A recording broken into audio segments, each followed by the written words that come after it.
કરેલા છે ચો તરફ સૌરાષ્ટ્રની અંદર આ બાજુ ઉત્તર ગુજરાત જેના જીવનની અંદર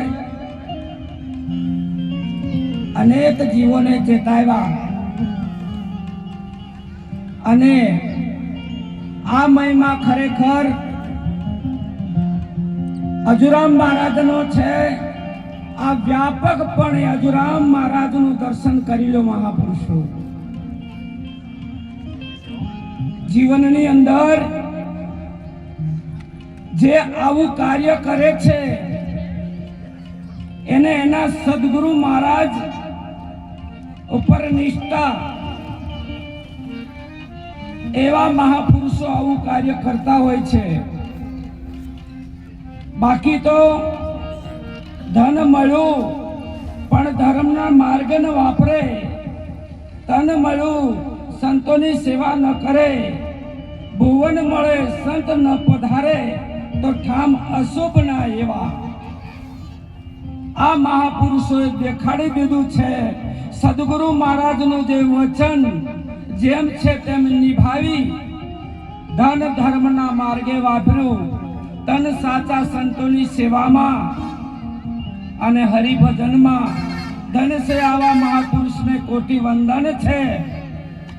અને મહાપુરુષો કહે છે હરિનું દર્શન કરવું હોય તો સગુણ સાકાર સ્વરૂપ મારા સંત છે। સગુણ સાકાર સ્વરૂપ મારા સંત છે।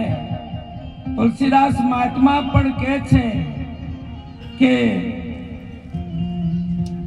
જેના જીવનની અંદર સંતનું આગમન એનું જીવન પવિત્ર, કારણ કે સદગુરુ મહારાજ વચન સ્વરૂપે બેઠા છે અને જીવન સદગુરુ મહારાજને જેને સોંપ્યું છે એનું જીવન અંત ઘડીએ પણ એનો ઉજાસ હોય છે।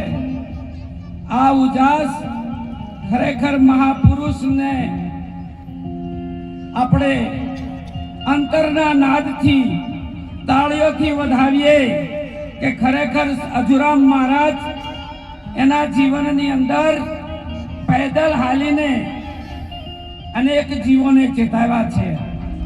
ગરીબની ઝૂંપડી અમીરનો ઓટલો એને સમ હોય છે। સંતનું જીવન હંમેશને માટે આવું હોય છે। આવા સંતો એની પાછળ આ ભજન કીર્તન થતું હોય છે અને આ ભજન કીર્તનની અંદર અનેક જીવો જાગે એ હેતુસરનું આ ભજન હોય છે। કારણ કે જેને પોતાના સ્વરૂપનું જ્ઞાન ન થયું હોય એ આવા મહાપુરુષના ચરણે જઈ દંડવત પ્રણામ કરી અને કહેવાનું કે મને મારી ઓળખાણ કરાવો। જે ઘડીએ તમારી ઓળખાણ તમને થશે એ ઘડીએ વ્યાપક બ્રહ્મનું ઓળખાણ થઈ જશે। આટલું બોલી મારી વાણી વિરામ કરું। સદગુરુ મહારાજ।